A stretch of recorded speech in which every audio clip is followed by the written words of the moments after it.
Ladies and gentlemen, welcome to Tables, Ladders, and Podcasts, the only podcast that's like a caged animal in a cage. This is episode 127. I am your host, as always, Poit, and joining me on the panel to discuss the week in WWE, we have Wehrman. Hey, folks. And Java. Hello there, Mr. Poit. Hello, gentlemen. How are you two doing this on this fine day? Not bad. Honestly, it was Quite decent good. enough. Decent enough day following a above decent week in wrestling, I believe. Definitely above average, shall we say. We don't get to say that often. The average has been dragged down quite a bit over the years, but this one was definitely above That is the line. true. All right. Well, then without further ado, Mr. Wehrman, do you have any news? I do have some news. While it was previously reported that John Cena will be out of WWE TV until after Christmas, it looks like his time off has been shortened to 6 weeks. He is now scheduled to return on December 13th in time for the Tables, Ladders, and Chairs pay-per-view to inevitably take the U.S. title back from Alberto Del Rio. Inside sources claim that this is because we live in a cruel and godless universe and all of our hopes and prayers are meaningless in the face of the infinite void. Those are some powerful sources. That's some deep stuff. So, we still get a little period of time without Cena. It's just not quite as long as we were originally told.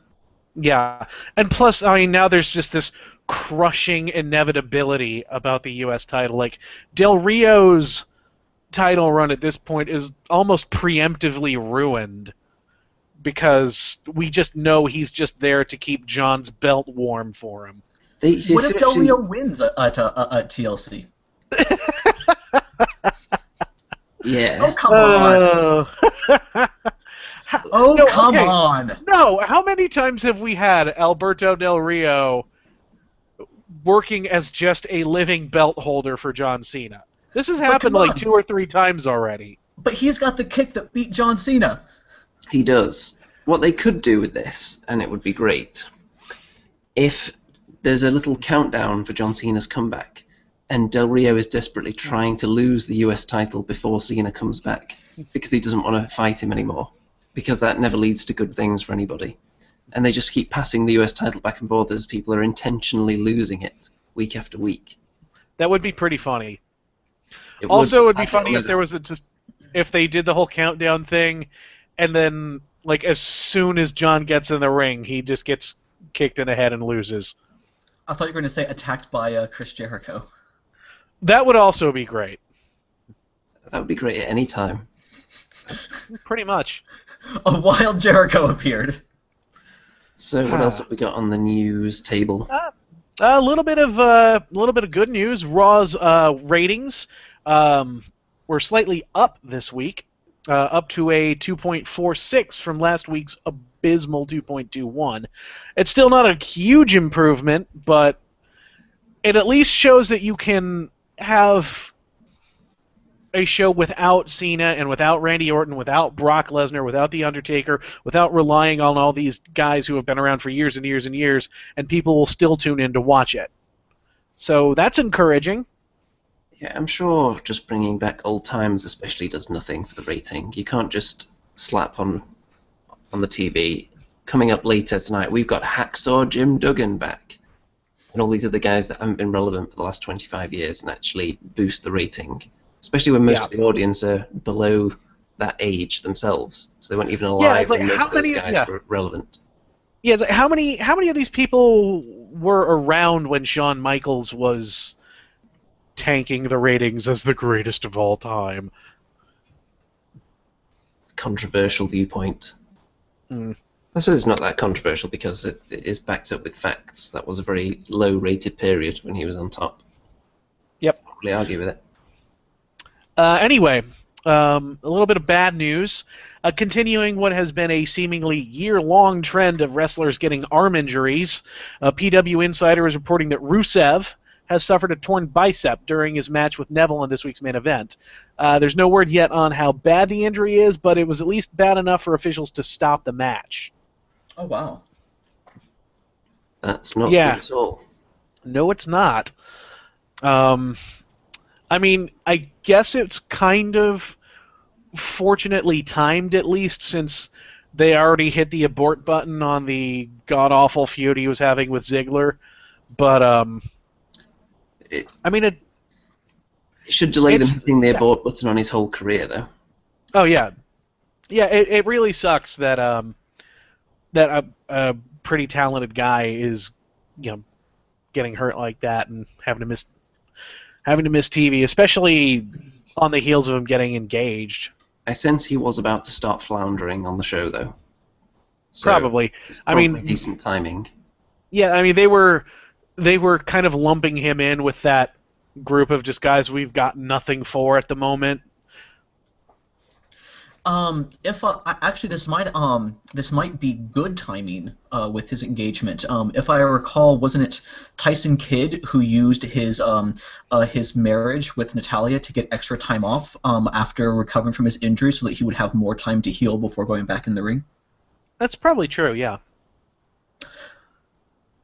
Well, anyway, in some further bad news, NXT star Colin Cassidy has suffered a leg injury and is expected to miss several weeks of TV. It's likely, however, that he'll be back in action in time for the UK tour in December. So that sucks. Yeah, we Yeah. probably won't really notice too much, though, will we? With all the taped episodes? Yeah, that and the fact they weren't exactly doing much on the show recently anyway. Yeah, other I mean than they kind of had occasionally like losing. they had kind of a mini feud going on with the mechanics, although they were just there to put them over for the mechanics to go in with the vaudevillains. And they can still have some Enzo singles matches. If it's not a serious injury, if he can still walk around but not wrestle. And They were saying, at least at the time he sustained the injury, he was on crutches. So I don't know. we shall see. Yeah. Speaking of the NXT UK tour, according to a teasing tweet let out by Triple H, the legendary heavy metal band Motorhead may be playing at the Takeover special in London. Are they going to be playing Triple H out to the ring? Almost definitely. But I mean, hey, I love NXT, and Motorhead is one of my favorite bands, so I mean, it's cool for me. So are we going to have a 5-minute or 10-minute live performance of Triple H heading to the ring so he can say, "This is NXT," and then that's it? That would be amazing. Like, I mean, he goes the full like Triple H at WrestleMania route, where he's like dressed up like Conan the Barbarian and like rides down to the ring on a giant skull or whatever the hell. And then he was like, "All right, guys, enjoy the show. Bye." That would actually be amazing. By the way, I just had a thought about Rusev and his injury. If he What's keeps that? with his current record, which is whenever he goes away with an injury, he comes back and he's suddenly wearing clothes on the part of the body that was injured before. Is he going to keep that run going? Eventually he'll be the new Sin Cara. Yeah, little known fact that when he was in the Indies, he actually used to wrestle naked until he suffered a really serious gonad injury. Well, like a year from now, he'll just have like a 1997 Kane, like full body suit and mask, Or it'll come out like the Yeti. That would be amazing. just covered in toilet paper. Anyway, rumors are circulating that WWE is in talk with Nick Dinsmore, aka Eugene, with the possibility of him bringing him back to the company, likely resuming his position as a trainer at the Performance Center. He was released last year. There's some speculation as to why, because he was apparently was very well thought of and well liked there. There are rumors that it was political, that had something to do with his ties to Bill DeMott. But apparently he may be coming back. So that's cool. I was always a fan of Nick Dinsmore. The Eugene character was a little much. A little much. Well, I mean, considering the garbage they would put on towards like the tail end of the Attitude Era and sort of that we're trying way too hard era of like 2002, 2003, like by itself, Eugene was incredibly offensive. But in the context of the rest of the show, it was still really bad. In the context of Katie Vick and HLA. Yeah, Katie Vick, HLA, Muhammad Hassan, the wrestling terrorist. That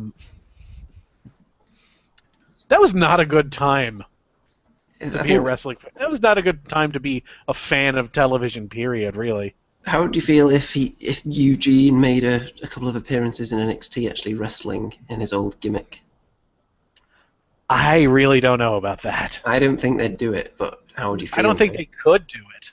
I feel like they could. I feel like that they would handle it much. Like they could handle it well, like without being offensive. I think.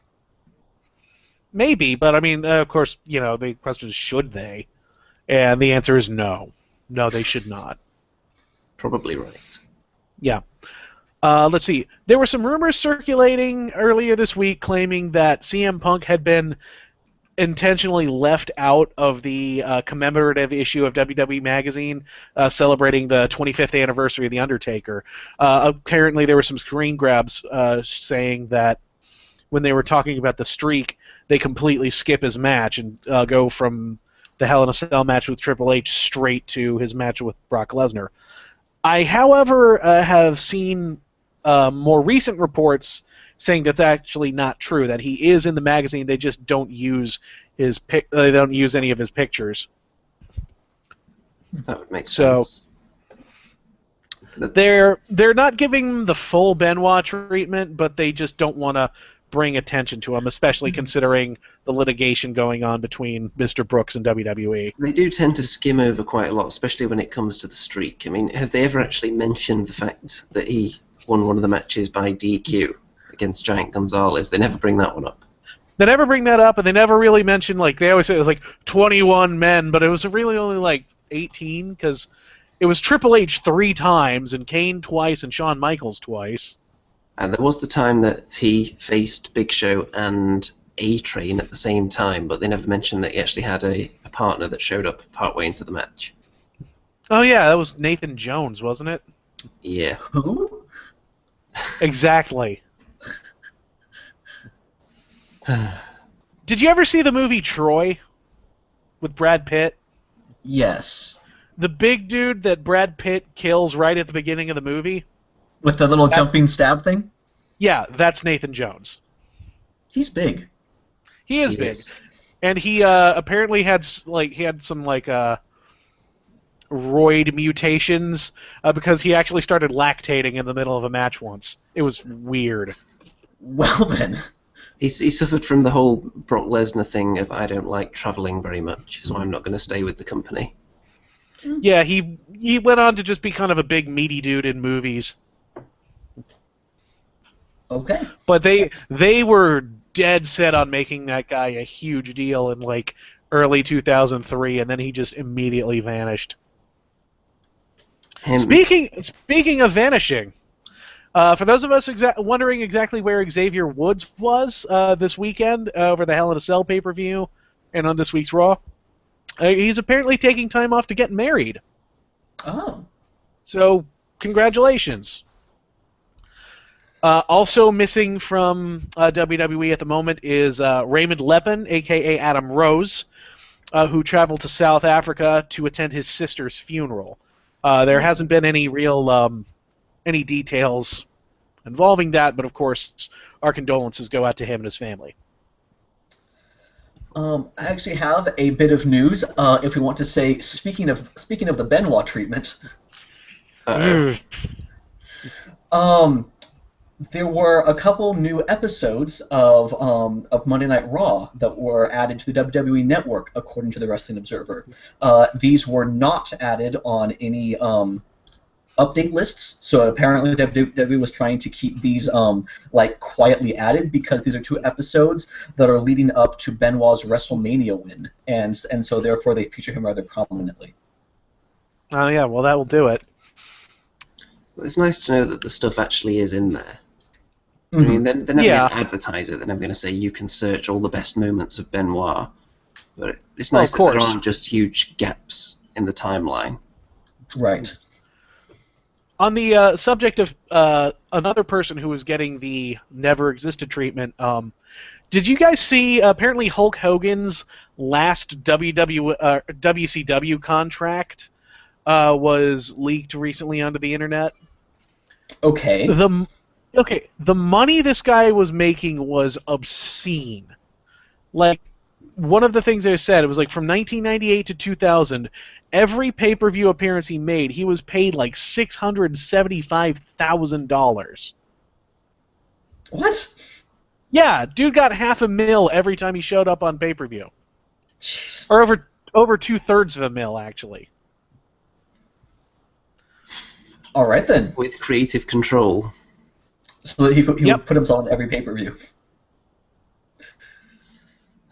Those were the days. They weren't really. And you're saying this company went out of business shortly thereafter? I know, right?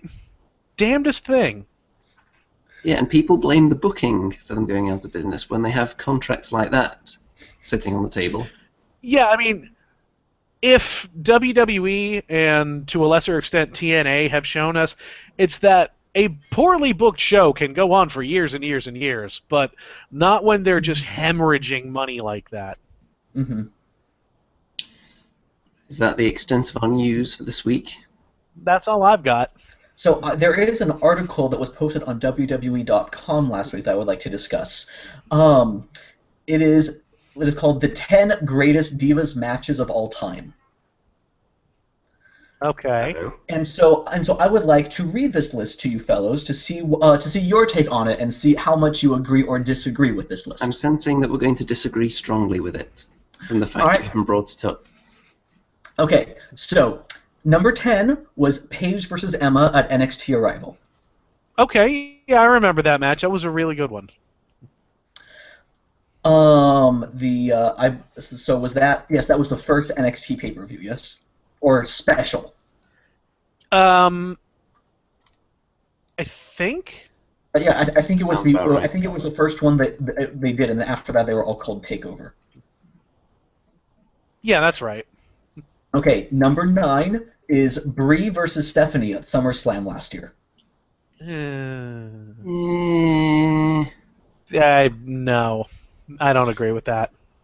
Yeah, I'm going to have to agree with Wehrman. Number 8 is Caitlyn versus AJ at Payback 2013. I don't even remember that. I remember they had a match that was quite good, so it could have been that one. This match was apparently AJ won the championship for her then record-breaking title run. Like, this was the start of her title run. I don't remember anything specific about it. I just remember they did have a match that was good. Yeah. Number 7 was the very recent Nikki versus Charlotte at Night of Champions. That was all right. I definitely wouldn't put it in the top 10 Divas matches. No. Yeah, that's a bit much. It was serviceable. Now, this match I think was number 6 here. I think was much better. Charlotte versus Sasha Banks, Takeover Our Evolution. Oh yeah, absolutely. Yeah. 5, Sasha Banks versus Becky Lynch, Takeover Unstoppable. Also a good choice. It's on the right trajectory at the moment. I have a feeling you're going to throw a curveball in there in a minute. Number 4, Bayley versus Sasha Banks in a 30-minute Iron Man match. That's number 4? They put that at number 4. Okay, I'm starting to dread what's coming in a minute. Number 3, Lita versus Trish at Unforgiven 2006. That was oh man, I don't remember that. I mean, I remember the time they closed out Raw, but I don't remember that match. I mean, most of the women's matches from that period, they don't really stand up to today's women's wrestling. No. They were okay for the time.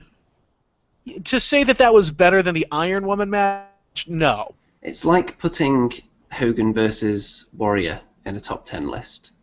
At the time, it was cool, but actually comparing the wrestling to what we see nowadays, it doesn't really measure up. Would it be fair to say that Lita versus Trish was the best women's match of that decade? I would think so. I can't imagine a better pairing based on who they had at the time.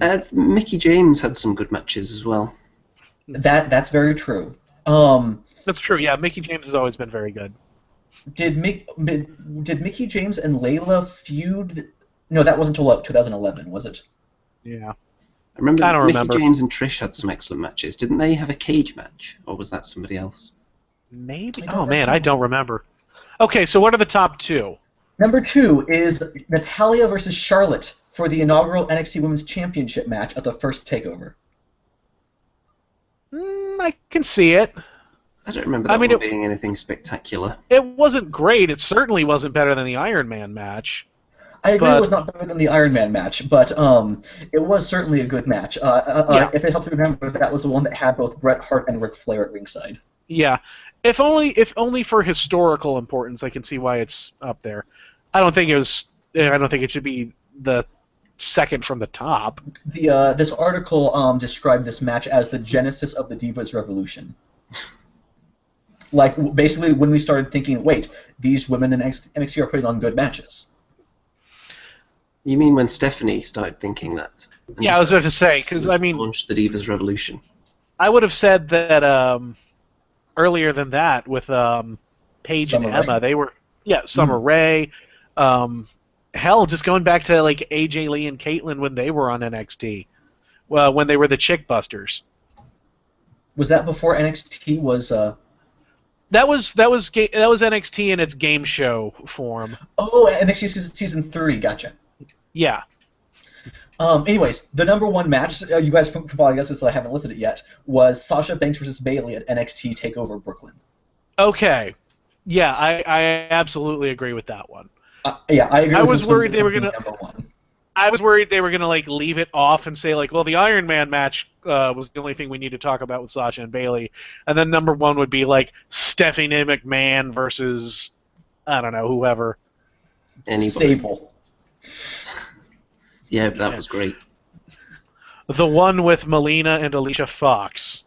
For those of you who watch Tough Enough.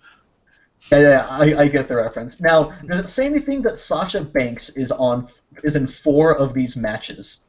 Yeah, considering isn't on Raw or pay-per-view matches. Considering the short amount of time she's even been in wrestling, to be on an all-time Divas match list like that, that's quite impressive. And Charlotte is in 3 of these. It just tells you that the step up in women's wrestling has been quite unprecedented. It was kind of crawling along, and then suddenly it's not even been a slope, it just jumped from there suddenly to there. Mm-hmm. Yeah. So it's not too surprising a list. There wasn't too much on there that offended me. I have a feeling that you guys basically just disagreed with Brie and Stephanie being on the list and Lita and Trish being so high on the list. Pretty much. And a few people that just weren't mentioned on the list at all, like Mickey James and Victoria, mainly. I would go back even further to like the early '90s women's division and have like Medusa and Bull Nakano. They had some amazing matches. I mean, if you really want to push the women's division as this thing that they've had for ages, which they have, then going back and looking at some of their earlier exploits would be, I think, helpful. I do think, what was it? I think it was a triple threat between Michelle McCool, Layla, and Mickey James. I think that was a match that I remember being rather good. I can see that. Granted, it was years ago, so I don't remember it very well. I've kind of blurred everything to do with Lay Cool out of my mind because it was so cringeworthy and horrible. Yep. But yeah, it's kind of sad to see like probably my favorite of the women from that era, Molly Holly, wasn't on the list at all. Oh, wow, yeah. Yeah, she had some pretty damn good matches as well. Yeah, they should have like her win the hardcore title or something. I think so. They would then have to reference that a woman was actually in a match with a man, and there was physicality involved. Well, I think she hit the Hurricane over the head with a frying pan. On that occasion, yes. But they did have a lot of matches around that time when the women would actually take wrestling moves. Yeah, like basically anytime the Dudleys got their hands on anyone. Yep, the Dudleys did love giving the women their wood, as the commentators used to tell us on a regular basis. So, shall we move on to our main talking points for the week then? Let's do it. Yeah. Okay, first things first. The one site that greeted us almost immediately, Hell in a Cell. Bertie and Zeb. What a team. Yes. And we found out that they're Mex America now. So that opening segment caused me to just shout out loud, "Holy shit!" twice. Obviously, once when Zeb came out, and once when Del Rio came out. And what a weird-ass combination. Like, I love that... Okay, Alberto Del Rio is fired from WWE for punching a guy who made a racist comment, right? And he's gone on record again and again saying that the top brass in WWE are xenophobic and racist. And then when he comes back, the first thing they do is pair him up with a guy whose whole gimmick is that he's xenophobic and racist. Sorry, whole gimmick was that he's xenophobic and racist. Right. His whole gimmick But is then, that he's okay. xenophobic and racist against Then, everyone okay. that's not American and Mexican. No. Yeah. Then Zeb Coulter listens to John Lennon's Imagine and hears the line, "Imagine there's no country," and goes, "That's brilliant!" And that's Okay. their excuse. Okay, I want you guys to just imagine this. Zeb Coulter as the leader of a heel foreigner stable. That would be awesome. I kind of wish they would do that, like, bring back the Real Americans, but only have it be foreigners. Have it be Like- Del Rio, Rusev, Cesaro. Sheamus, Barrett, Yeah. What I really Neville even, if you want to make him heel. What I thought their excuse would have been if someone had told me this is the combo they're going with, I would have thought they would have had him go the kind of Cesaro route where they say, well, we used to have our differences, but he got his papers in order and he came back into this country the right way. So now we're cool. That seemed Except logical. wasn't Del Rio would've like a been logical. Mexican aristocrat? Like, there's no way he would be in this country illegally in the first place. Right. I think the whole gimmick was that he was doing it the right way. And it's like, yeah, he's a foreigner, but he's white, so I'm fine with it. But I love the fact that Zeb Coulter is still a crazy man, but his craziness has just kind of evolved since the last time we've seen him. They did tell Neville to go back home or something along those lines, though, didn't they? I think so. So there's still a little bit of that gimmick. He's just now including Mexico in his list of approved countries, which now consists of two countries. I'm hoping that like they absorb Canada next and just kind of like form Oceania from 1984. They are the North American stable. I don't know, I kind of hope that they leave out Canada. I think that'd be quite funny if he starts saying that they need to build a wall to keep all the Canadians out. I think that'd be quite amusing. So, Actually, South Park did that just like a few weeks ago. yes, they did. I think it'd be funny in wrestling, because there are a lot of Canadians around. I would like at some point for Zeb Coulter to do the whole Damas y Caballeros spiel that Ricardo used to do. It's sad to see Del Rio without Ricardo, but Mm-hmm. So, when he did make his... I'm not sure if it was long awaited by everyone exactly, but when he did make his return to the ring, he defeats John Cena for the United States Championship, and his finisher now is that kick to the head, which used to be the kick that won the World Championship. Now it's the kick that beat John Cena, of course. I have to ask though, is it his finisher though? Because I mean, he beat Neville on Raw with a different move. It's a finisher. He seems to have quite a wide variety of finishers at the moment. 2 different ones in 2 different matches, and neither of them are his primary finisher. So he's got at least 3. I feel like they did that to protect Cena because his primary finisher is a submission, and John Cena never taps out except for that couple of times he totally did. He could have passed out to the pain of a broken arm. Yeah, I feel like though trying to protect him that way actually made him look weaker, since he didn't even lose to a finisher. He got pinned in like less than 10 minutes. Yeah, did that make a whole lot of sense to anybody? If you think about all the matches Cena's had recently where he's been kicking out of multiple finishers from people and then just a kick to the face finishes him off in 8 minutes. I'm pretty sure that's I'm pretty sure that was the shortest match Cena has had since winning the U.S. Championship at Probably. WrestleMania. I think that, I mean, you could tell that match was so phoned in. Like, he just didn't care. He was like, all right, whatever, I'm losing the title and then I'm going on vacation. Let's just have a nice little walk. And it feels like it kind of went against the whole point of the U.S. Open Challenge. Remember when it first started, Cena was like, one day somebody's going to beat me for this title, and that man is going to be the future of the WWE. So you think it would be an up-and-coming talent, somebody like Kevin Owens or Sami Zayn or Cesaro, anyone who could be the standard bearer into the future. And he loses it, first of all, he loses it to a guy who was already WWE World Heavyweight Champion, and then he wins it back, and he loses it to a guy who is 38 years old. He's just as old as Cena is. Also an ex-champion. Makes no sense. Welcome to the show, by the way. To join us. And Zevon. Yeah, I was late. Sorry. Only a tad. Now, I think we're going to take 2 minor breaks from our talking points here. There is something we want to talk to Zeev on about momentarily, but first of all, we have had a couple of comments on this live broadcast.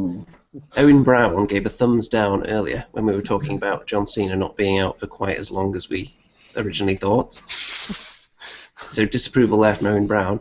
And on our recent discussion, Lockjaw, in all caps, says, no one keeps Canadians out. Is that yes? fact? Lockjaw did recently reveal to the world that he is in fact Canadian. Well, that takes a lot of courage. It does. I wonder how his Come out as parents took Canadian. that. Yeah. I mean, even in this modern world, it does take some guts to admit that you're from Canada. Yeah. Well, professional athletes, they wait until they retire before they admit something like that. Yeah. Some people go to their graves not admitting that they're Canadian. I bet you John Cena's a Canadian. Ooh. I don't know. I don't know if you can really say that. Scandalous words, sir. Scandalous. That's going to be all over the dirt sheets now. All right, started who's here, the though. one guy who hasn't come out as Canadian on the roster? Go. Everyone. I'm going to say Zeb Coulter. Ooh. That's why JBL. That's why he deliberately doesn't say like Canamex America. Point. I was gonna say Zeb Coulter. Now I need to think of another one. I think JBL is actually Canadian, by the way. I think he's so over the top in his I'm all American and I wear this cowboy hat and I've got an accent that clearly isn't Canadian. I think that's just a cover. Maybe Jack Swagger's lisp is him trying to cover up the fact that he's Canadian. The It's just a all-American Canadian accent. American Canadian. Okay, here's something to think about. Maybe the reason why the Undertaker's promos are so slow is because he's trying not to say A at the end of each sentence. Ah, shit. You will rest Ruined in my peace, childhood. eh? Ruined my childhood. Yeah, that doesn't really work, does it? So, Mr. Zevon, I Hola. believe you had quite an interesting experience this week that Oh yeah. the TLP universe might want to hear about. Oh yeah. Here I'll show pictures. Let me get my phone set up. Da-da-da-da-da. So I basically met half the NXT roster this week. They did a live event at a music festival in Sacramento, close to where I live, and so I met people like there's Carmella, if you can see it. It's probably way too bright. It is way too bright. Here, let me Yeah, work I'm on seeing that. like a I got fake this. taped blur. Let's see this. Let's see if it works better this way. Can you see it now? That's quite Yeah, good. yes. there it is. So there's that. Met Apollo I heard- Crews. I Who heard was- you got a hug from a Miss Bailey. Oh, I got a hug from a lot of them. It was actually really weird. Did you get a very sweaty hug from Apollo Crews? Actually, yes. When we went to do the picture, he literally grabbed my phone and put his arm around me, and he was dripping in sweat. And literally, like, he's like 3 or 4 inches taller than me. So his arm goes up over my entire back shoulder and just drenches my entire shoulder. Oh, man. And you haven't showered since. No, not at all. Not at all. Never will again. I'll probably shower again, but let's see what else I have. He just I was doesn't also very featured. often. This one's pretty small, but I was also featured on the NXT Instagram. As you can see, this is really hard because I'm doing this backwards. That That Corey is Taylor Corey in front of you? Taylor. Yes, and I'm right there, 3 rows behind him. That's awesome. And he's very, very nice in person. Came in like through the crowd, talked to everybody who was around him. He had his own entourage, so he was asking if people wanted signatures and everything. And I thought you were going to say when he talks to everyone around him, it was just like, you, get out of the way. You too. You move. I'm going to sit here. No, not at all. Here, hold on a second. This is the profile. This is my picture with meeting Bailey, who was super, super nice. The story about that was, as you were going into the festival, you were doing the VIP signing. I met Samoa Joe, Alexa Bliss, Emma, and Finn Balor. Got all their signatures and everything. They made you go through the line before you got to go and sit down. So as I'm coming around the corner, I realize I have nothing for them to sign. I go, oh, holy shit, I should go get something because I could frame it later. I run to the little NXT booth around the corner, and I'm the only person there, and I'm buying a Finn Balor shirt to have him sign. And Bailey just walks around and is like, hey, I need a couple of those Bailey wristbands for my entrance later. And the worker there didn't hear her say, my entrance later. So she's like, oh, so 4 wristbands, that's $20. And I stop and I turn and look at her, and she's standing right next to me. I'm like, that's Bailey. And she's like, what? I was like, no, that's her. And she turns around and looks at the autographed pictures that they were selling for $10 each, and she's like, oh, well, holy shit, it is you. And I was like, yeah, she probably doesn't have to pay for that. Here, you can go ahead and get it done. And then she was super nice because I let her go in front of me because she was busy. And so she actually stopped, and while I was doing my purchase, talked to me for about 5-10 minutes. Her whole family was there because she lives in San Jose, so they came up. But yeah, super sweet. Everybody that I met was super nice, very approachable. Met Bull Dempsey. He was hilarious. Oh, you bastard. Yeah, Bull Dempsey. Okay, let's go over it.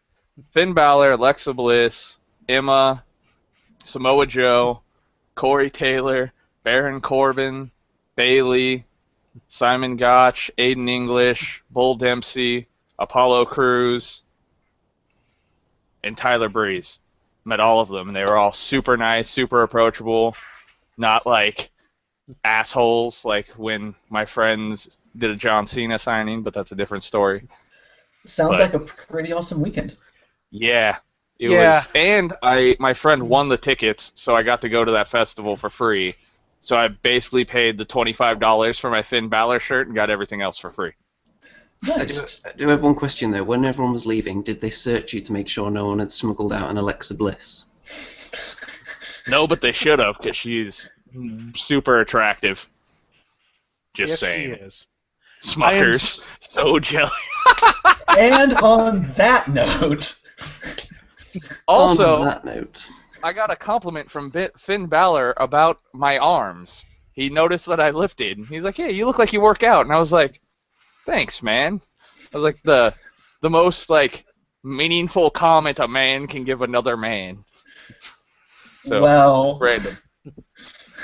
other than maybe complimenting your beard, did anyone do that? Samoa Joe, actually. But I get those compliments a little more, so I devalue them. You could put that on your tombstone, though, couldn't you? Samoa Joe complimented My beard. I once touched Alexa Bliss. Okay, so anyway... All right, well, that was my weekend. Okay, so I feel like we should probably get back to our talking points now. Actually, first, Lockjaw is questioning, Zevon, your credentials as a real Dudley. there was all different shapes and sizes of every single Dudley, where would the questioning be? I don't know. I mean, Mama Dudley did get around a bit, didn't she? Actually, it was To Papa be fair, Dudley. the legitimacy of the various members of the Dudley clan has been called into question over the years. So I don't think it's really anything new. Yeah, that's I don't know about that. Hold on. Well, okay, so Oh, by the way, that's how close I was to the NXT title. Wow. I did. You'll get to win it one day. yeah, you're closer than on Tyler my Breeze ever got. WWE 2K16. All right, I'm done. So we just finished talking about Bertie and Zeb, the new duo that we're not quite sure how that's going to go just yet. So Hell in a Cell was the name of the pay-per-view. 2 Hell in a Cell matches. The big question is, we should ask this after every Hell in a Cell pay-per-view, and we generally do. Did the matches need to be in the cell, and did they make enough use of the cell?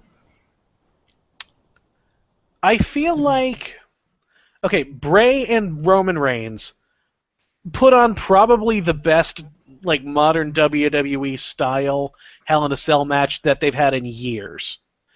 But at the same time, it really was just a regular hardcore match that happened to be inside a cage. I think the one aspect to that feud that really necessitated the feud in being into the cell was the fact that you couldn't have the Wyatt family running in on it. And that had been, the whole feud had been building up to that point of when is he finally going to get Bray without outside interference. So I think having that in the cell for that reason made sense. Yeah. Taker and Brock, even though they didn't really use the cell hardly at all, was the first Hell in a Cell match in, honestly, as long as I can remember, that felt like a proper Hell in a Cell match. Maybe since their previous Hell in a Cell match. Yeah.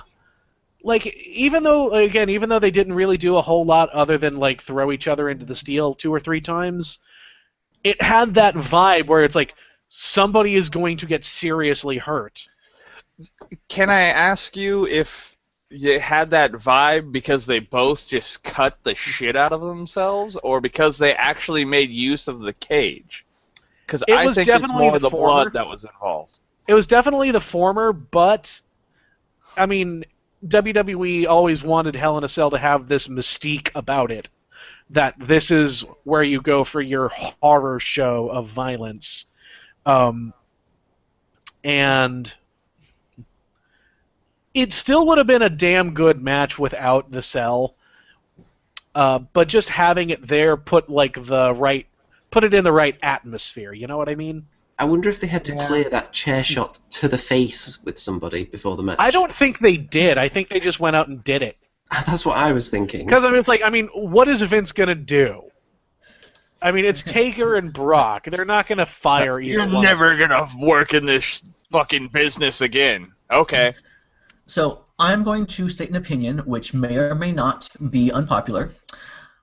I don't really enjoy watching a Hell in a Cell match in its entirety. Like, I think that's a kind of match I would prefer to just watch a highlight reel of, because Hell in a Cell matches just have way too much downtime. Yeah, okay. I feel especially the Triple H era Hell in a Cell matches. Triple H doesn't need a cell for downtime. Yeah, where it's like 10 minutes of really good action in a 50-minute match. Like him and Shawn Michaels, him and Taker at WrestleMania, where like 80% of the match was one person rolling around on the mat while the other one goes, "Stay down!" Yeah, pretty much. That can work, though. You don't need the entire match to be non-stop action. There has to be a little bit of storytelling in there. And if you can... The way wrestlers' bodies take punishment over the years, then really you want the matches to have less action and still be as entertaining. But what I think you're saying is that they don't always have the right balance.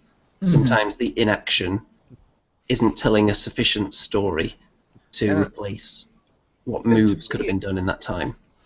Right. To be honest, I always liked cell matches that did stuff outside the cell. I know they're supposed to contain people, but I think a hell of a spot in the Bray and Roman match would have been them going up top to the cell to start it, then like the whole family coming out, then him taking out the family, and then going inside the cell. That would have I been think cool. that would have built up to the actual match a lot better. Or have a bit where like Roman spears Bray through the door and then they fight outside. Something like that. So the ladder of the so you're suggesting Werman, I'd be fine with, but Zevon, your suggestion of Reigns taking out the entire Wyatt family before going on to beat Bray, like I think that's a bit much. The problem is you're using the cell to do it. So if you hit the right things at the right spots, that's totally believable. If you separate and conquer, that makes sense. That's why you go to the top of the cell, take Bray out, and as they try to attack you one by one, do something different. That's easily doable. I would say, like, the problem I have with that is if you're on top of the cell, there aren't a whole lot of things you can do other than throw someone off. And the I'm more using it as the separation. You don't have to throw someone off the cell. I was just using it. Maybe it's a bad example, but I was using it as an example of if they had gone outside the cell and then locked them back into it. There is a sense of danger would have happened. when they're on top of the cell. Yeah. And what they possibly could have done, they could have had him spear Bray through the door. Then the other Wyatt family members come down. They start beating up Roman inside the cell. You have maybe Dean Ambrose come down, even it. And then they get out the cell and manage to lock the Wyatt family in the cell without Bray. So they're all kind of stuck in there. What would be kind of a cool spot is like Bray and Roman are like fighting on top of the cell, and Harper and Roman and Beef Stroganoff are all down like and they're all about to like climb up after him, and Ambrose is like hanging off of the side with like a kendo stick or something, swatting at them, and then at the end he just like bonsai jumps onto all of them. Yeah, just something like that. They had Ambrose scheduled for a match that fell through because of an injury against the rest of them. Why couldn't they make that part of it? The whole feud has been surrounded like it's Bray and the family against Roman, so have there be an equalizer. Why not? It would have been cool. I still liked the match. I thought it was a really fun match. I didn't mind it. I just thought they could have done better with stuff like that. Even in the early 2000s and late 90s, they would have something like that to bump up like the intensity of the match, whether it had anything to do with the real outcome in the end. They would make the match more special by having more things going on at once. That's just my opinion.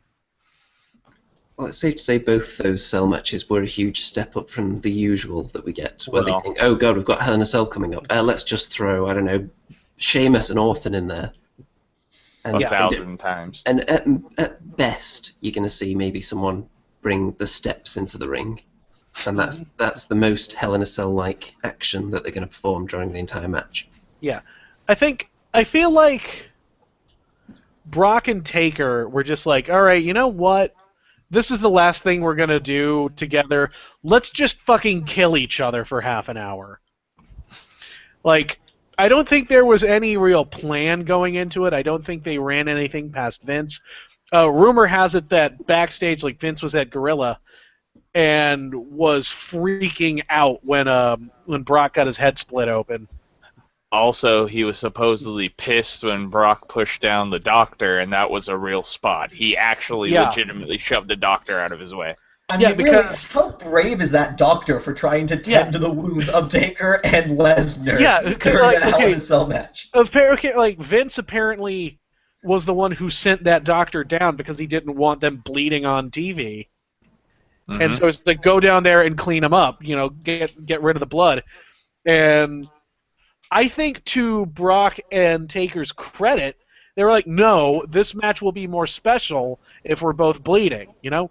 It will show that we are actually hurting ourselves and each other. It worked having the doctor in there as well, because it didn't feel so much like he was in there to clean them up. It felt like he was legitimately checking on them. Like you'll see in MMA when someone gets a really bad cut, the doctor will come in and look at it and then say, well, actually, that's like 6 inches deep and wide. This fight's going to have to stop, or you'll die. I mean, That head wound that Brock got, that wasn't him blading. Like, he legit split his head open on the post. It Yeah, looked he like he needed, had like, a 9 cut on the top of his staples. head, didn't it? He Yep. did. On the eye. I've seen pictures from after the match. It was like a crescent-shaped gash going down to his hairline. That sounds like a finisher. Crescent-shaped gash. Maybe Baron Corbin could do that. Hmm. So, moving on. Now, Roman Reigns defeated Bray. So why does he get to decide that the feud ends now? When he lost, he said, "This will never be over." And now that he's won, that's it. Well, that's how WWE storylines work. The good guy wins, the feud ends. Okay, I'm sorry, Java, are you complaining that this feud is finally over? I'm not complaining, I'm just saying it doesn't make a whole lot of sense. Why would Bray suddenly just give up like that after Well, all I this? don't think it was a matter of him just saying, okay, well, I guess I'm done.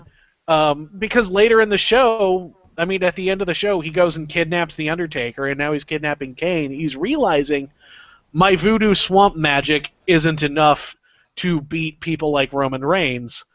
I need to level up, so I'm going to go steal The Undertaker's dead man mojo and become more powerful. That way I can come back later and just destroy Roman Reigns. Yeah, so is he just siphoning off the Eating him? power of The Undertaker and Kane, or are we going to see Under Wyatt?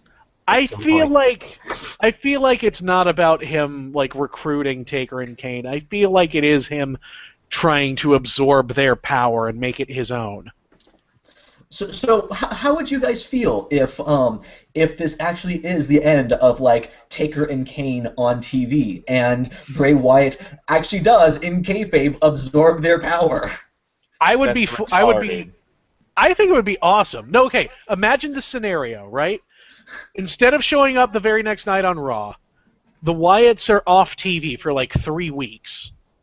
You don't hear like the only thing we see from them are these like backstage or like the creepy vignettes where they're back in like their swamp compound, right?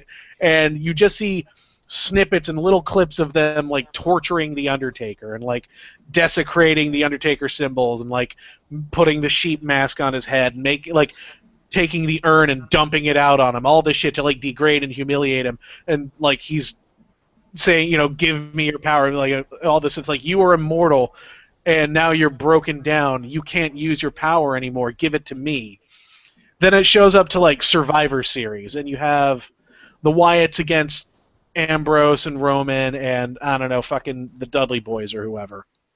And it comes down to Roman. He's the last survivor, right?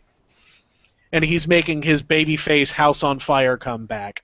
He's fighting off everyone. Bam! Spear to Bray Wyatt, spear to Eric Rowan, spear to Luke Harper, spear to Beef Stroganoff, and he's down, right? Like he's like spent. He's taken them all down, but he's spent, right? He's used up all the last he's got in the tank.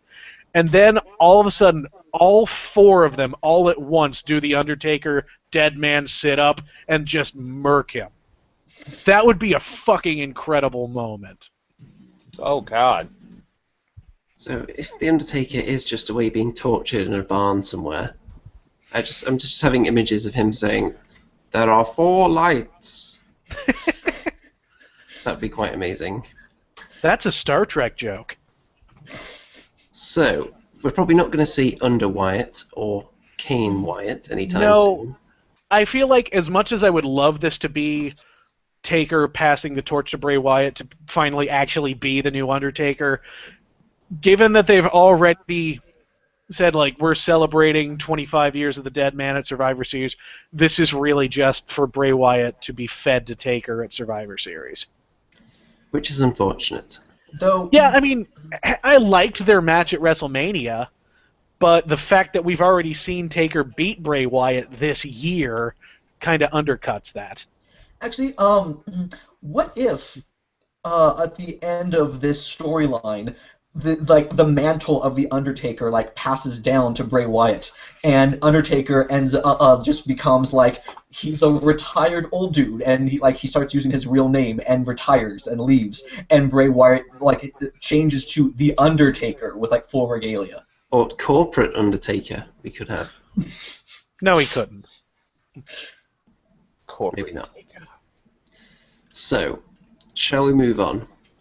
So, Yes. speaking of corporate Kane, he's done. He's gone. Yes. Are we upset about that? Or had it run its course? I think it. I'm fine with this. I'm fine with it, but I wanted it to be one of those like. He shouldn't have just won clean. It should have been like he went down in a flame of glory. He just lost after a pedigree. Yeah, I say It was like a basic house show match. Kane looked like a putz. Like it should have been like he sat up 3 times. He had to take a chair to him. They changed the freaking match to a no DQ. Yeah. Basically had to wail him with a chair. Maybe even hit him with a curb stomp. Make it something big where he actually gets like carted out. Yeah, I mean, I hope they do that when it's time to put Kane proper away for good. The corporate Kane persona, I'm not too sad that it's gone. Although I liked corporate Kane a lot better than I liked Demon Kane. I will say this. I liked the last month of corporate Kane where he just acted like completely crazy and oblivious to everything while on camera, even though you knew he knew about it. I liked his like backhanded compliments, the way he would sit there and snicker, and the way he would say things as he walked away, like he had to just get that last jab in there like a bitter old Okay, ex-wife. so the corporate and Demon Kane duality is better than corporate one Kane or the alone, other. which is better Yeah. than Demon Kane alone. Yes. Yes. Also, Demon Kane really has only been entertaining when Daniel Bryan was teaming with him. Also, I disagree with that just because I think that was more Daniel Bryan being entertaining than him. Yeah, I I'll liked agree him, with that. his original, when he didn't talk. That's the masked Kane I liked. When he would ask him a question and he'd look at you and just go, like he was answering it with a head bob. That's when Kane, after he started talking, that's when he lost. I could give a shit less at that point. maybe Luke Harper is cutting out Kane's tongue as we speak, and he'll never talk again. Please, dear God. That's a bit Probably graphic. Yeah, that was a little bit like a gruesome, wasn't vocalizer it? to talk. So, shall we move on? Now, Also, just before we move on real quick, if anyone is going to have their ability to talk removed, it should be Roman Reigns. Holy shit, man. yeah, that's like- fair. I like Roman Reigns. I don't think it's fair that he's getting bagged on as hard as he is now. But, He has Don't- improved.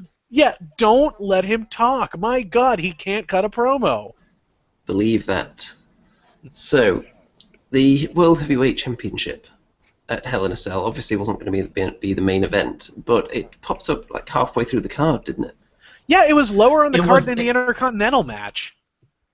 So I mean, I think it makes sense to have if you're doing like a like a dual main event like that, you have one close the second to last hour and one close the last hour, and then you have some filler in the middle.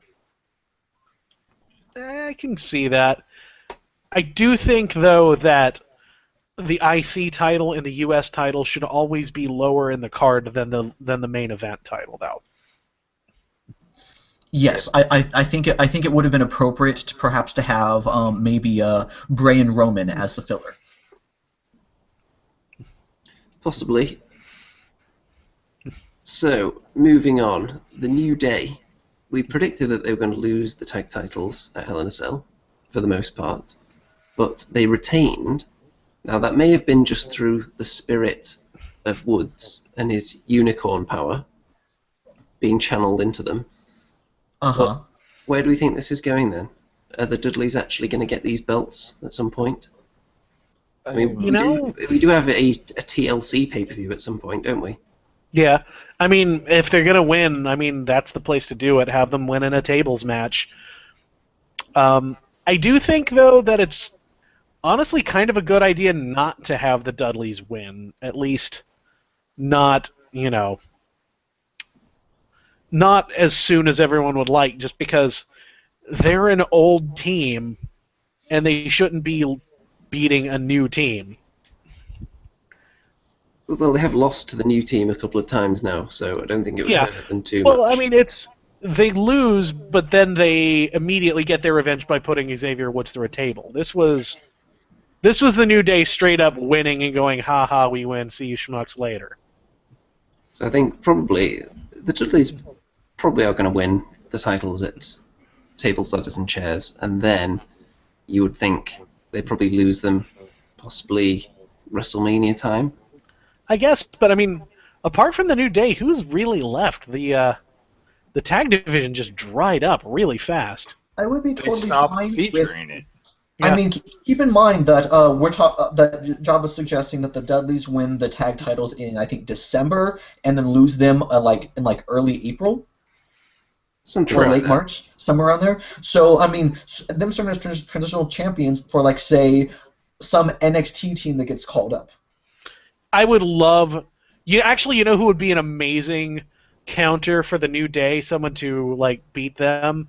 The Vaudevillains? Enzo and Big Cass.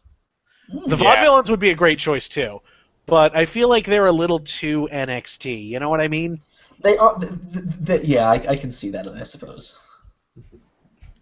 Yeah, I'm not I sure. love the Vaudevillains. I think they're great, but I also don't think the main roster bookers will know what to do with them. Yeah. Enzo and Big Cass, on the other hand, have a hook that would be great for the main roster. They've got the sing-songy stuff that they love to do with the New Age Outlaws, and so I think that's what I think they're going to be the team that makes it big on the main roster. I think Enzo and Kaz are definitely lowbrow enough so that they'd be able to get over on the main roster. I think their characters would be ruined.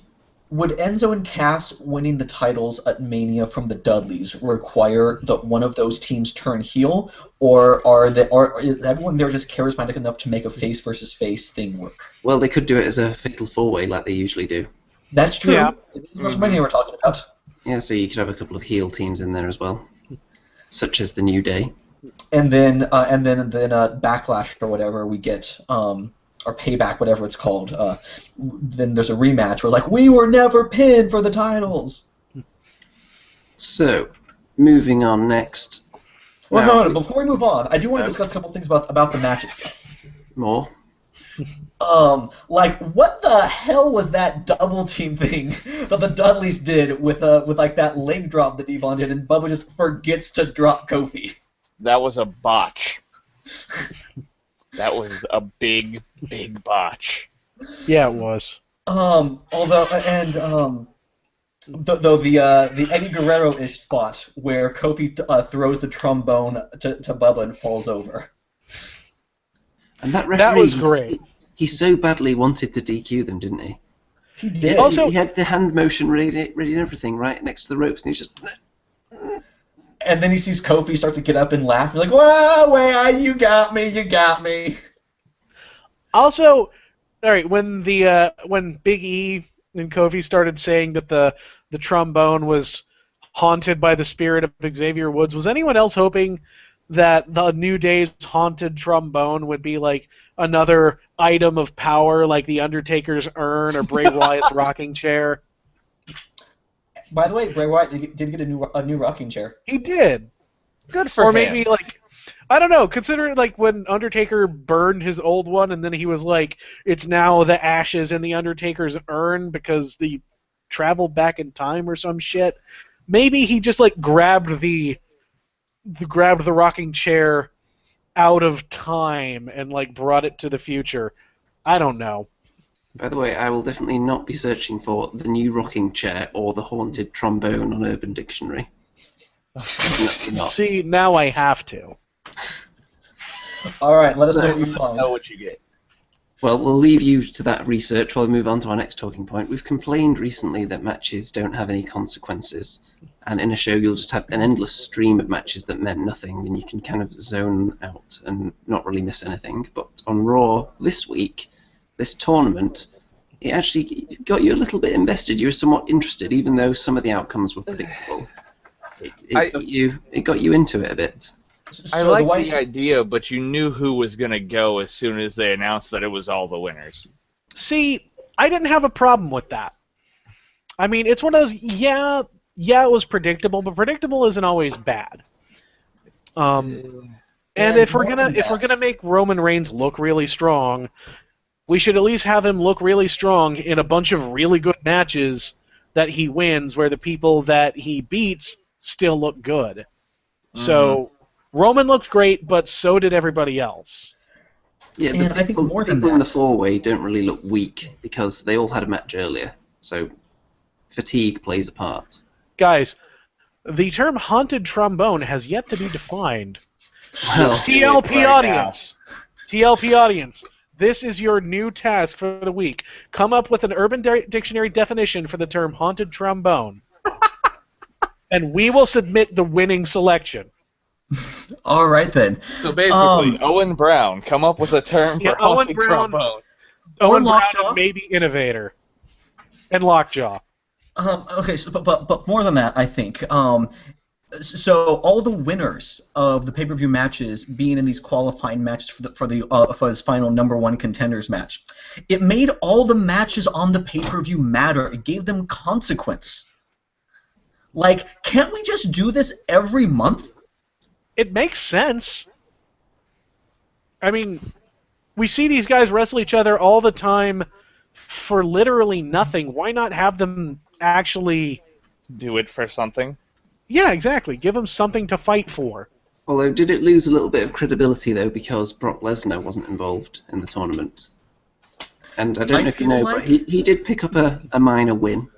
I feel like that is going to be addressed at some later date when Brock Lesnar shows up and is like, "Hey, I wasn't involved in this Winners Series. Give me a title match." To be fair, though, he also had a gaping head wound to look after.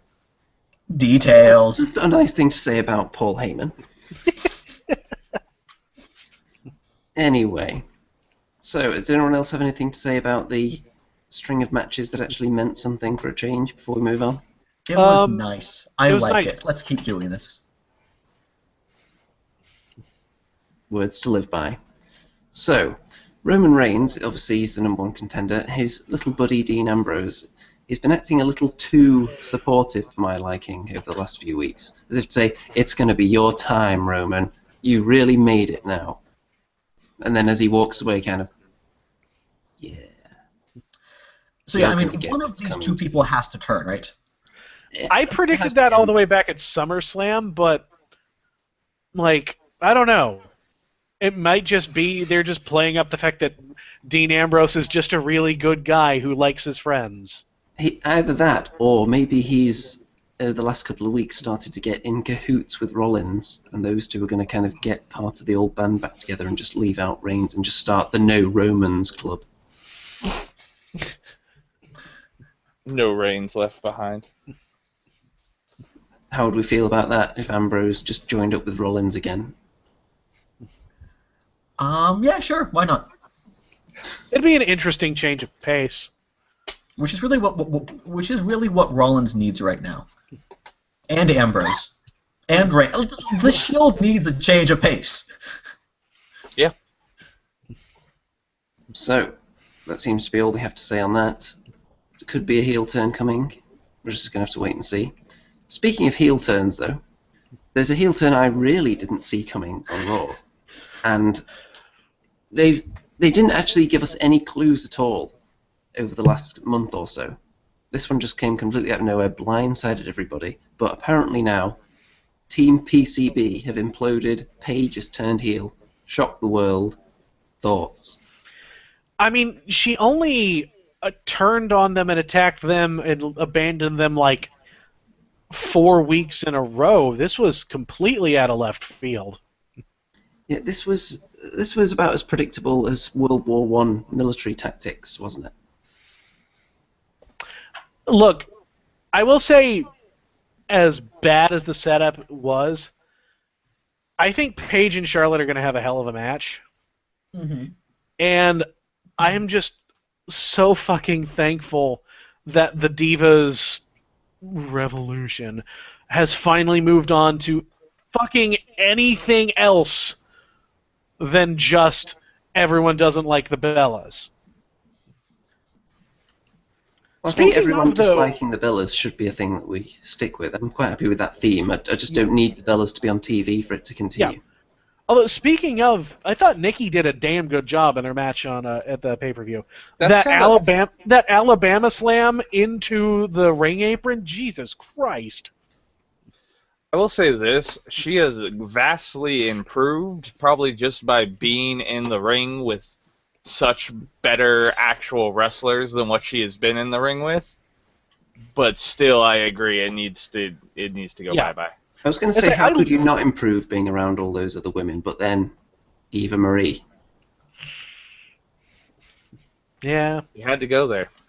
Yeah, so there is evidence that maybe there is something to the Bellas after all. Maybe they are picking it up slowly. If there's evidence that other people aren't picking it up in the same environment they're in, then there must be something there. The Bellas, they're better than Eva Marie. That's a resounding endorsement if I've ever heard one. So I think we're finally done with the Paige heel turns now, so she's not going to break the record set by the Miz and Kofi feud a couple of years ago. So a little bit disappointed about that, to be honest. So we definitely want the Bellas to go away, do we? Or would anyone be happy for them to stick around in another storyline? I just don't give a shit anymore. Hey, if they're not going for the title, why not? But other than that, I don't want to fucking see him anymore. I don't want to see everyone gunning for the Bellas. Because that undermined the entire point of what they were going for. Mm-hmm. Now, before we move on to our next talking point, I think we're going to delve into our lines of commentary and crowd chants. And there's one line of commentary in particular that everybody made note of. So, who wants to go first? Go ahead, Jabba. Okay, well, I'm going to give you two, actually. One of them is from Michael Cole on Brock Lesnar. He says, 1 cell match in his career and 1 victory. Doesn't mention against who. Possibly that guy he's staring down in the ring right now, but they're not going to tell us that. They're going to tell us that he won a Hell in a Cell match previously with his opponent's name redacted. And then there was the infamous one, which of course we all noticed. JBL, also on Brock Lesnar, said, like a caged animal. In a cage. And that inspired me, actually, because it's an interesting image, a caged animal within a cage. So I thought that we could actually go... Is that a WCW reference? It could be, but I thought we could go one better. So, It might have been a Kennel from Hell reference. Ooh, there it what do you is. think about that? Oh, yeah. Oh, shit. 'Cause A right caged now- animal in a cage. In a cage. Cage. Exactly. So it That's was deep. WCW. It was a Triple Cage reference. Yeah, so I can see what JBL was getting at here. It's actually it's quite an interesting image, isn't it? The only thing that would be funnier is if you had a Christian Cage inside that cage. There you go. Well, there's something for next I week. heard you like cages. Yeah, that's a lot of cages going on there. So that's quite enough of that. All right, I have a line of commentary from SmackDown. Booker T good. said regarding Roman Reigns, he's got a big match, perhaps the biggest match of his life on Sunday. Which says that, according to Booker T, a Hell in a Cell match against Bray Wyatt is more important, a bigger match, than a main event title match at WrestleMania. Well, to be fair, Bray Wyatt did pretend to have a tea party with his child at one time, Yeah. Mm-hmm. which makes it deeply personal. Okay. So I'm going to have to back up Booker T on that. I also have not a line of commentary on the show. Apparently, Taz live tweets during Raw. Oh, that ought to be great. Anything And about so, yam bags? No. So this tweet from him during Raw: a nice high collar T-bone suplex by Becky Lynch, not to be confused with the "Oh man" it was called. Or my favorite, every time someone would hit a German suplex and Cole would just go, "What a throw!" Which, of course, has been replaced with a trip to Suplex City. Yeah. There are also the chants during the main event of NXT this week. The crowd was very strongly chanting, "We want Tyler." And don't you? Doesn't everybody? He is gorgeous. Can I ask? Did anyone notice the commentary lines that they were saying during the Alberto Del Rio John Cena match at Hell in a Cell? Am I the only one? No, because as soon as Jibble said he's Mexico's greatest import, my eyes just glazed over, and I started foaming at the mouth. So he started doing the whole, listing of Alberto Del Rio's former accomplishments, and he's like, he won a Royal Rumble, the 40-man one, he main evented WrestleMania, and he beat John Cena in a last man standing match. Basically saying that beating John Cena in a pay-per-view is bigger than winning the Royal Rumble or main eventing and winning a world title at WrestleMania. He did actually lose the world title match, though, after he won the Royal Rumble. Yes, whatever. I don't care. So the this main is eventing at WrestleMania is not bigger. He technically curtain jerked at WrestleMania, didn't he? Yes, he lost to Edge in the opening match. Basically, everything from that was the year Edge after got his hurt. WrestleMania entrance until when he won the world title, they just cut out of his career when they were talking about it. Pretty much. So, But do we I have just any wanted to make others? sure that was said. And that's all I got. I mean, the interesting thing was, though, that when they were actually talking about Del Rio on commentary, they... No, I just completely forgot what I was going to say there. So, move on. Where were we? Any other lines, or is that the limit? I think that's all we got. Okay, I had something deeply profound to say about Del Rio, and if I remember it, I'll come back to it. It was very important. So, we were talking about Tyler Breeze a second ago. He's made his debut on the main roster now. He did. When he debuted on SmackDown, the crowd seemed very into him, chanting NXT and such, though those chants may have been piped in because, SmackDown. On Raw, however, the crowd did not seem to be quite so into him. They didn't seem to be quite so into him. He wasn't really given much to do, though. Yeah, that's true. They'll come around. So yeah, hopefully something comes of this and he doesn't just flounder. He doesn't just sit at ringside with a selfie stick. Eating grapes and letting Big E drink his martini. Well, it was the security guard, really, that was just standing there, allowing him to do it. I mean, what was he doing? What's he being paid for, exactly? Apparently nothing. Well, he didn't technically let anyone into the VIP section. That's true. He just allowed someone to reach onto the table that was on the outskirts of the VIP section and take something from it. So maybe he didn't violate the terms of his contract. So moving on. On this week's Raw, we had some more randomly cobbled together six-man tag matches. Was it really randomly coupled together? Wasn't it just the people who lost at the pay-per-view? Well, can you get any more cobbled together than that? I mean, at least Wade Barrett is at the top of the losers bracket. Speaking of Wade Barrett, when he picked up the win in that match, have you ever seen him display such athleticism as in his victory dance? You mean when he did a Barrett roll? And he leapt about 15 feet into the air just before that. I've never seen him do anything like that in the ring. Has he ever? It was entertaining. Has he ever done any kind of move that left you thinking, hey, this guy's a really decent athlete? He's just been punches and clotheslines and whatnot, hasn't he? And then we found out he can do all that stuff. Well, it's a shame he hasn't shown a bit more of that in the ring. Moving on.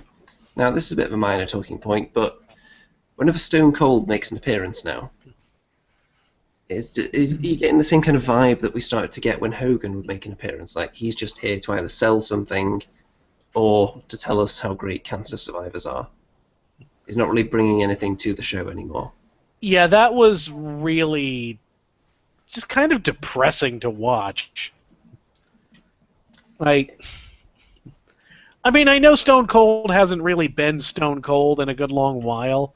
He's always showed up to just be like the special referee or something like that, but when he's just coming out to say like, "Hey, come play WWE 2K16," that was sad. It certainly was. And did you notice they didn't show us any of the footage of The Miz actually playing the game? I'm going to hazard a guess and say that he wasn't playing that game at all. Shenanigans! Jacques Hughes. What do you guys think? You going to back me up there? Yeah, most likely. I think had maybe Santino still been employed, that would have been a great spot for him on the show. And the fact that The Miz was given that role does not bode well for his future, I would say. The Miz is now Santino? I think The Miz does not bode well for The Miz at this point. Agreed there. He's kind of the closest thing to Santino at the moment, isn't he? Yeah. I mean, at least until they inevitably, like, completely trash Tyler Breeze. Well, let's give them the benefit of the doubt for no reason. But let's I give was it just saying, to them anyway. why? Now, something good actually did happen on NXT because we got the debut of Mr. James Storm. Yeah, holy shit, it's Yeah. James Storm at NXT. I know, right? The pop that he got was unreal. I mean, it wasn't like Samoa Joe huge, but it was still like... Well, Like- nobody's Samoa Joe huge. Oh. Did any of you notice that on commentary they said that he's been wrestling in the independents for the past like 14 years or something? Yes, Yeah, I love that. I did notice That's that. the independent circuit of TNA. Yeah, so what makes TNA the one wrestling company that they cannot mention on their show ever? Because Probably they're because the they number don't have two. a good working relationship with them like they do the rest of them. But do they How really does see it- them as competition? No, but I mean, like, WWE, like, will play ball with Ring of Honor. They'll play ball with Evolve. They'll play ball with Chikara even occasionally. Well, Shikara and Evolve, Evolve's basically their feeder now, but Chikara's Yeah. been kind of number two Chikara's, feeder at yeah, this point. Chikara's been a feeder for them too. Ring of Honor, definitely. They're obviously reaching out to, like I mentioned last week, that they've been trying to reach out to New Japan. TNA are the only guys who won't play ball. So So I can see fuck 'em. why WWE is just like, all right, you are persona non grata to us. And the more of these guys that come into NXT from TNA, it's just more. Well, it's less reasons to watch TNA. Every one of these guys that shows up, because they're all the guys that people would actually tune in for. Because people like watching Samoa Joe and James Storm. Those are two of the guys that most people would have in their top 10 TNA talent. Yeah, I mean, over like, the years. the only guy that they haven't had come through at this point to sort of complete the set would be AJ Styles, Mm-hmm. who, by the way, apparently Seth Rollins is really pushing to get WWE to try and sign him. Huh. Do you realize how awesome an AJ Styles versus Seth Rollins feud over the title would be? Yes, oh my God. Jesus fucking Christ. A ladder match at WrestleMania for the world title. Or just tag team. Fuck. fucking Christ, have like AJ and Finn Balor have like the battle of like the battle of Bullet Club. Did anyone notice Eva Marie's new gimmick on NXT as well? Not What, wrestling? she's not there? Her new gimmick is that she just isn't on the show. That's a And great she gimmick is. for her. Yeah, I think this is probably some of the best work she's put in since coming back. If you could pick the perfect gimmick for Eva Marie, it would be that she's not there. So it's like they've read the minds of the fans and they've written it into the show. But it's nice to see that they pay attention. NXT listens. That should be their slogan. NXT. We listen. They do. Now, a couple of other things on NXT. Baron Corbin still isn't interesting. Not sure how much of a talking point it is, but he's still a little on the boring and bland side, if you ask me. Yeah, I mean he had an okay like slugfest with Rhino, but It's nothing we haven't seen before from those two. Yeah. Like, in order to get anything interesting out of Baron Corbin, you've got to put him up against somebody special.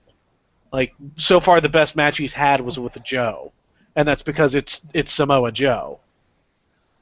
What is the future for Baron Corbin, though? But, okay, can I ask you this? After actually seeing him in person and how he acts around people, like, just personally, not on camera, not what you're seeing that's taped, is it because he's been doing nothing but squash matches and working with people who, you know, bless his heart, Rhino's still a good worker, but he's 45-something years old. He's not going up against people that are giving him an actual run for his money that are his age. After seeing his match with Joe, I think there's a lot more potential to Baron Corbin than what we've seen. I think he does have a potential upside. It's just they haven't allowed him to show it. Exactly. They haven't cultivated it, was the word I was looking for. I used to be the biggest Baron Corbin hater. I couldn't stand that he'd come out and they'd start counting like it was basically piss break time. But actually, I saw him work a match with Joe. That was one of the main events at one of the show I saw. That was the show where Corey Taylor slapped the crap out of him. So I don't know if it's you have to put him in there with someone special. I think you have to put him in there with someone who they're going to allow him to actually work a match with instead of a squash. We've seen nothing but squash, but when he's been put in there with someone that can work, and there's someone they're not going to allow him just to run straight through, he's been doing okay, even in the tag team title tournament. Yeah, I was going to say, like, the matches that he had in the Tag Classic were actually very good. I think it's a combination of mostly squash matches, so we haven't seen him do that much in the ring, and his personality. The way he's been portrayed on TV, it's not so much, I dislike you, I want to see you get beaten up. It's more, I'm going to skip this segment. Yeah, he has this look on his face like he's totally disinterested, and it's one of those like, well, if you're not interested in what's going on, why am I? You should watch the Breaking Ground show that they just premiered. I am going to check that out. He's one of the people that they start with. Him, they do a segment on Apollo Crews. They do a couple people that actually haven't debuted with the company. They actually do something with Devin Taylor, and it's actually kind of funny because they just fired her. They do like a whole lead-in segment, basically, of her getting fired, and they use that as the cliffhanger for the second episode. And you're like, oh, well, I know she got fired a month and a half ago. What the hell do I care about now? But he's one of the main people in the show, and that will give you guys a little more of appreciation. You'll understand where he's coming from. I feel like they should do stuff like this for everybody on the roster, not just for NXT, but have like backstage segments for people on Raw and SmackDown, guys who we don't get to see their real personality on the show, so we care more about them. I think noticing, because apparently it did really good numbers after the pay-per-view, I think if this show is successful, that's exactly what they're going to do. I'd be down for that. I feel like that's good use of the network. Now, the final talking point, which we don't need to spend too long on, because they've only just showed up, all these people that we're going to be touching on, shall we say, but the new batch of women that have come into NXT, such as the Asuka and the women, there's a couple of Australians that have showed up that have very similar faces, I've noticed. Yeah. How do we feel all these new women are doing? Okay. The one who wrestled Alexa Bliss, I forget her name. Billie Kay. No, Billie Kay was the one who fought Asuka. Yeah. That's the only one I remember. Yeah. Well, the other one, whatever her name is, she needs new gear. Her costume looks stupid. Billie Kay looked pretty good fighting Asuka, up until it was time for Asuka to just utterly murder her. There was that. Yeah.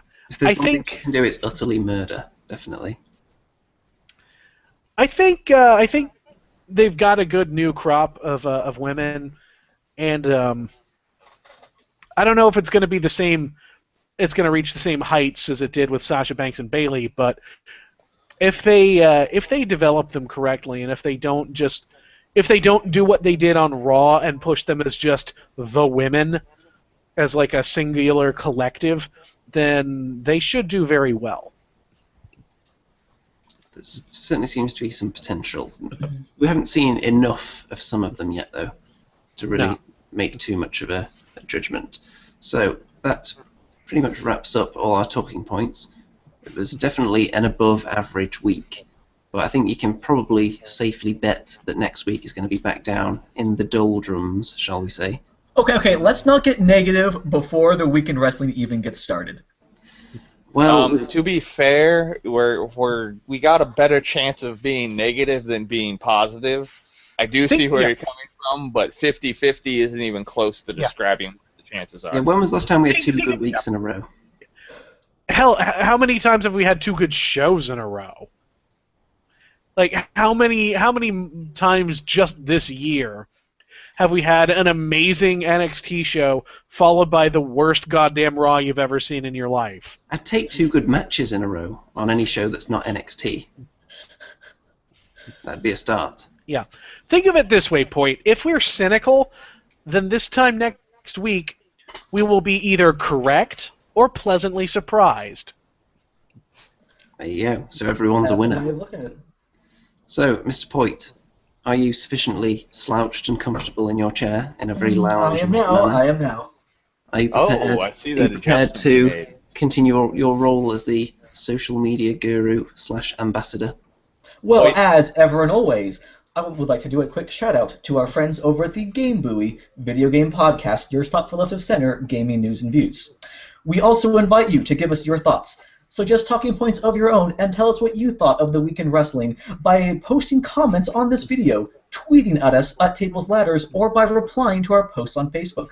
We also ask that you follow us on Twitter, like us on Facebook, and share our posts, rate us and subscribe on iTunes, and shop on Amazon.com using our affiliate link.